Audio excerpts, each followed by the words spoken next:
दोस्तों, स्वागत है आपका अपने यूट्यूब चैनल पर। आज हम 20 दिसंबर के आरआरबी टेक्नीशियन के सभी जीके जीएस के क्वेश्चनों को लेकर आए हैं। तो वीडियो स्टार्ट करने से पहले यह कहना चाहते हैं मेरी वीडियो अच्छी लगे और आगे आने वाले शिफ्टों के भी क्वेश्चन चाहते हो तो चैनल को सब्सक्राइब और वीडियो को लाइक कर दो। तो स्टार्ट करते हैं अपना वीडियो। आज देखिए कौन कौन क्वेश्चन आए थे। तो पहला क्वेश्चन पूछा गया था, हॉकी वर्ल्ड कप 2023 कहाँ हुआ था? मेल वाला। पुरुष वाला हॉकी वर्ल्ड कप 2023 कहाँ हुआ था? उड़ीसा में। उड़ीसा के भुवनेश्वर और राउरकेला में। कहाँ पे? उड़ीसा में 2 जगह पे हुआ था, भुवनेश्वर और राउरकेला में। ठीक है। और हॉकी वर्ल्ड कप मेल 2023 का विजेता था उनका जर्मनी ने जीता है। किसी बेल्जियम को हराकर। जर्मनी ने बेल्जियम को 5-4 से शूट आउट में हराकर पुरुष FIS विश्व कप का यह मुकाबला जीता है। और फाइनल कहाँ पे हुआ था? हॉकी वर्ल्ड कप 2023 का फाइनल कहाँ हुआ था? फाइनल हुआ था भारत के भुवनेश्वर के कलिंगा स्टेडियम में। कलिंगा स्टेडियम में क्या हुआ था? फाइनल। ठीक है। तो कहाँ पे हुआ था हॉकी वर्ल्ड कप 2023? भुवनेश्वर और राउरकेला में, उड़ीसा के। और जीता कौन है? जर्मनी। नेक्स्ट देखते हैं, अगर देखा जाए महिला हॉकी विश्व कप कहाँ हुआ था? अगर महिला हॉकी विश्व कप देखा जाए तो वुमेन हॉकी वर्ल्ड कप का विजेता नीदरलैंड ने 2022 का महिला हॉकी वर्ल्ड कप जीता है। किसने? विजेता कौन है? नीदरलैंड। और नीदरलैंड ने फाइनल में किसे हराया? अर्जेंटीना। तो विजेता कौन है महिला हॉकी विश्व कप का 2022 वाला? नीदरलैंड। और विजेता अर्जेंटीना। और ये हुआ कहाँ था जी? ये हुआ था स्पेन और नीदरलैंड में आयोजित हुआ था। कहाँ पे? स्पेन और नीदरलैंड में। यह हॉकी वर्ल्ड कप का 15वां संस्करण था, यानी 2022 में जो हुआ था वुमेन वाले, कौन सा था? ये 15वां था। ठीक है। नेक्स्ट क्वेश्चन देखते हैं। अगला क्वेश्चन पूछा गया था, PCB का फुल फॉर्म क्या होता है? तो PCB का फुल फॉर्म होता है प्रिंटेड सर्किट बोर्ड। क्या होता है? Printed circuit board. अगर वीडियो आपको अच्छी लगे तो वीडियो को लाइक और चैनल को सब्सक्राइब भी कर लेना। तो अगला क्वेश्चन देखते हैं इसी से संबंधित शॉर्टकट से। जैसे CPU का फुल फॉर्म क्या होता है? CPU का फुल फॉर्म होता है सेंटर प्रोसेसिंग यूनिट। रैम का होता है रैंडम एक्सेस मेमोरी। रोम का होता है रीड ओनली मेमोरी। HDD का होता है हार्ड डिस्क ड्राइव। STD का होता है solid state drive. USB universal serial बस। LAN का होता है लोकल एरिया नेटवर्क। WAN का होता है wide area network. HTML hyper text markup language. HTTP hyper text transfer protocol. IP का होता है इंटरनेट प्रोटोकॉल। ये प्रमुख वो हैं शॉर्टकट जो है ना कंप्यूटर से रिलेटेड है। ठीक है। और देखते हैं IP के बाद। आई के बाद आता है ISP। क्या था? IP internet protocol. ISP internet service provider. ISP DNS domain name system DNS। PDF portable document format. OS operating system. GUI graphical user interface. URL uniform resource locator. BIOS basic input output system. VGA video graphic era. ये प्रमुख कुछ हैं shortcut हैं जो है ना computer से related हैं, जो कि क्योंकि कंप्यूटर में ज़्यादातर शॉर्टकट पूछे जा रहे हैं। ठीक है। अगला क्वेश्चन देखते हैं। नेक्स्ट क्वेश्चन पूछा गया था, दुनिया में सबसे ज़्यादा इस्तेमाल होने वाला सर्च इंजन कौन सा है? तो सर्च इंजन कौन सा सबसे ज़्यादा इस्तेमाल होने वाला? गूगल। सर्च इंजन कौन कौन से हैं? जैसे गूगल है, याहू है, ये प्रमुख सर्च इंजन है। ठीक है। सबसे ज़्यादा सर्च होने वाला, इस्तेमाल होने वाला कौन सा सर्च इंजन? गूगल है, जिस पर हम कोई चीज़ जाके सर्च करते हैं। नेक्स्ट क्वेश्चन पूछा गया था, गीता का संबंध किस ग्रंथ से है? तो गीता का संबंध किस ग्रंथ से है? गीता किस धर्म की धार्मिक पुस्तक है? हिंदू धर्म की। ऐसे पूछा था, यहूदी धर्म की कौन सी धार्मिक पुस्तक है? तो यहूदी की पुस्तक है टोरा। टोरा किसके? यहूदी की। अगर पूछा गया सिख धर्म की कौन सी है? तो सिख है ग्रंथ साहब। तो गीता है हिंदू की, यहूदी की है टोरा, सिख की है ग्रंथ साहब। बौद्ध की पूछिए, बौद्ध धर्म की पुस्तक है प्रमुख त्रिपिटक। और मुसलमान की पूछी जाए तो कौन सा है? मुस्लिम धर्म की कौन सी है? मुस्लिम धर्म की है पुस्तक पवित्र कौन सी है? कुरान। मुस्लिम की कुरान, हिंदू की गीता, यहूदी की टोरा, सिख धर्म की ग्रंथ साहिब, बौद्ध धर्म की त्रिपिटक। ठीक है। नेक्स्ट देखते हैं। अगला क्वेश्चन पूछा गया था, संविधान में जो नीति निर्देशक तत्व हैं ये किस देश से लिए गए हैं? तो नीति निर्देशक तत्व किस देश से लिए गए हैं? आयरलैंड से। कहाँ से लिए गए हैं? आयरलैंड के। और ये संविधान के कितने भाग में है? संविधान के भाग 4 में। भाग 4 में है नीति निर्देशक तत्व। और कितने हैं नीति निर्देशक तत्व?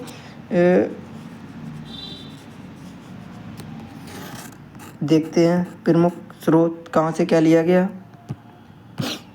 तो नीति निर्देशक तत्व लिए गए भारत शासन अधिनियम 1935 से। तो संविधान में कौन कहाँ से लिया गया? तो सबसे पहले तो था भारत शासन अधिनियम 1935 से लिया के लिए संघीय तंत्र, राज्यपाल का कार्यकाल, न्यायपाल का, लोक सेवा आयोग, आपातकालीन उपबंध और प्रशासनिक उपरोध कहाँ से लिया? भारत शासन अधिनियम से। ठीक है। और अमेरिका से क्या लिया गया? अमेरिका से लिया गया मूल अधिकार, न्यायपालिका की स्वतंत्रता, न्यायिक पुनर्विलोकन का सिद्धांत, उपराष्ट्रपति का पद, सर्वोच्च न्यायालय उच्च न्यायालय में न्यायाधीशों की पद से हटाना, अब राष्ट्रपति पर महाभियोग। ये कहाँ से लिए गए हैं? ये अमेरिका से लिए गए हैं। अगर पूछा गया ब्रिटेन से क्या लिया गया, तो ब्रिटेन से लिया गया संसदीय शासन, विधि का शासन, विधि प्रक्रिया, एकल नागरिकता, मंत्रिमंडल प्रणाली और परमाधिकार लेख और संसदीय विशेषाधिकार तथा द्विसदनवाद कहाँ से लिए गए? ब्रिटेन से। अब देखा जाए आयरलैंड से क्या क्या लिया गया, तो आयरलैंड से लिया गया नीति निर्देशक तत्व के सिद्धांत, राष्ट्रपति की निर्वाचन पद्धति और राज्यसभा के सदस्यों का नामांकन। आयरलैंड से नीति निर्देशक तत्व, राष्ट्रपति की निर्वाचन पद्धति और राज्यसभा के लिए सदस्यों का नामांकन। और नेक्स्ट देखा जाए ऑस्ट्रेलिया से क्या क्या लिया गया है। ऑस्ट्रेलिया से लिया गया संवर्ती सूची, व्यापार, वाणिज्य और समागम की स्वतंत्रता, संसद दोनों सदनों की संयुक्त बैठक कर सकता है। ये कहाँ से है? ऑस्ट्रेलिया से। कनाडा से देखा जाए, कनाडा से लिया गया सशस्त्र देश और संघीय व्यवस्था, अपशिष्ट शक्तियों का केंद्र में निहित होना और केंद्र द्वारा राज्य के राज्यपालों की नियुक्ति और सर्वोच्च न्यायालय का परामर्शी न्याय निर्णयन। ठीक है। ये कहाँ से है? कनाडा से।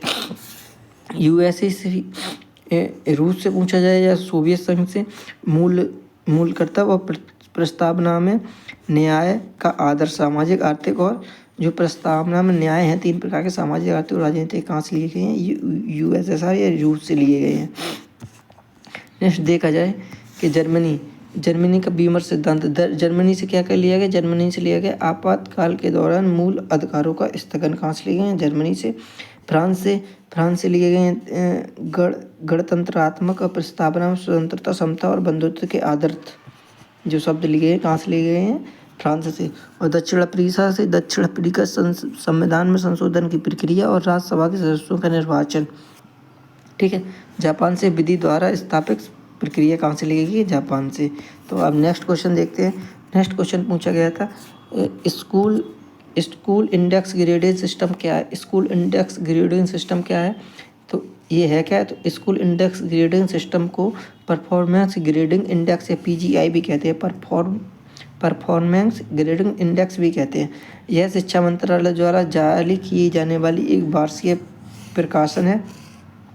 यह राज्यों और केंद्र शासित प्रदेश में स्कूली शिक्षा की स्थिति का आकलन करने के लिए एक रूपरेखा है।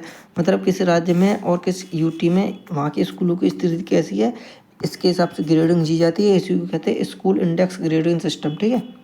ये किसके द्वारा जारी किया जाता है? ये शिक्षा मंत्रालय द्वारा जारी किया जाता है। नेक्स्ट रिपोर्ट कि SDG रिपोर्ट के अनुसार सबसे कम विकास दर किस राज्य की है? तो SDG रिपोर्ट के अनुसार सबसे कम विकास दर किस राज्य की है? बिहार की। कहाँ की है? बिहार की। और देखा जाए सबसे ज़्यादा विकास दर कहाँ की है? तो सबसे ज़्यादा विकास दर में शीर्ष प्रदर्शक कौन सा है? केरल है पहले नंबर पर, दूसरा नंबर है उत्तराखंड। ठीक है।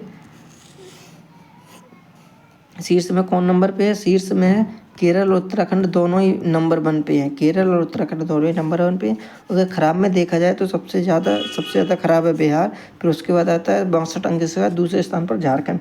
नीचे से 2 हैं। नीचे से सबसे पहला है बिहार और दूसरे नंबर पर झारखंड, और सबसे पहले पे 2 हैं केरल और उत्तराखंड। ठीक है। SDG रिपोर्ट सबसे कम विकास दर बिहार की।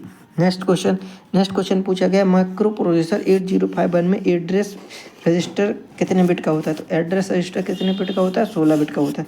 8051 है क्या? 8051 एक 8 बिट माइक्रो कंट्रोल है। कितने बिट? 8 बिट। ठीक है। और इसमें 8051 रजिस्टर में इसमें 2 बिट रजिस्टर होते हैं, जिनमें से 2 16 बिट के रजिस्टर होते हैं, जिनमें से एक होता है पीसी प्रोग्राम कंट्रोल और दूसरा होता है डेटा पॉइंटर DPTR।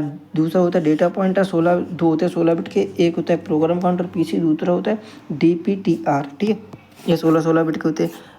और 8051 इसमें 4 समांतर पोर्ट होते हैं 8 बिट के। इनमें 4 KB की रोम और 128 बाइट्स की रैम होती है।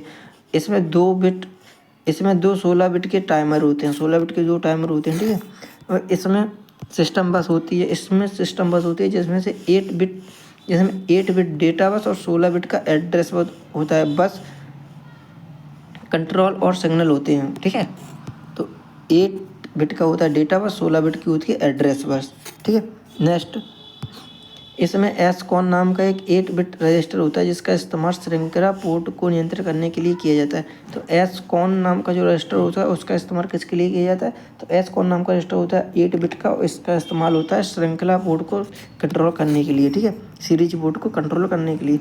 इसमें एक स्टैक पॉइंटर भी होता है, जो कितना का होता है? स्टैक पॉइंटर होता है 8 बिट चौड़ा। यह 00 से FFX तक मान ले जाता है, ठीक है। ये हो गए प्रमुख 8051 के प्रमुख जो रजिस्टर होते हैं, कौन कितने बिट का होता है, दोबारा से रिवीजन कर लो।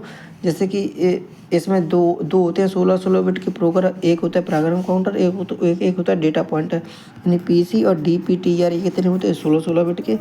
इसमें चार पोर्ट होते हैं, 4 पोर्ट कितने बिट के? 8 बिट के होते हैं। इसमें रोम होती है 4 MB की, 128 बाइट्स की होती है रैम। इसमें 2 बिट के टाइमर होते हैं। 8051 में टाइमर कितने बिट के होते हैं? 16 बिट के 2 होते हैं, ठीक है, 16 बिट के। और इसमें सिस्टम बस होती हैं कितनी? 2। एक तो होती है 8 बिट की होती है डेटा बस, और 16 बिट की होती है एड्रेस बस, ठीक है। और बस कंट्रोल सिग्नल होता है। इसमें एसकॉन नाम का एक रजिस्टर होता है, एसकॉन नाम का 8 बिट रजिस्टर होता है जिसका उपयोग श्रृंखला पोर्ट को नियंत्रित करने के लिए किया जाता है। इसमें स्टैक पॉइंटर होता है 8 बिट का। स्टैक पॉइंटर कितने बिट का होता है? 8 बिट का, जो कि मान को 00 से FFX के ले जाता है। नेक्स्ट क्वेश्चन, अगला क्वेश्चन पूछा गया था, कंट्रोल H शॉर्टकट का क्या मतलब होता है? शॉर्टकट तो कंट्रोल H का शॉर्टकट का मतलब होता है फाइंड एंड प्लेस। ऐसे पूछा जाए, कंट्रोल C का मतलब होता है कॉपी करना, कंट्रोल B का मतलब होता है पेस्ट करना, ठीक है। कंट्रोल H का मतलब फाइंड एंड रिप्लेस। तो ये आज के जो क्वेश्चन थे, जितने भी क्वेश्चन मिले सब आपके सामने लेकर आएंगे। वीडियो अच्छी लगे तो शेयर और वीडियो को लाइक जरूर करना। थैंक यू, धन्यवाद।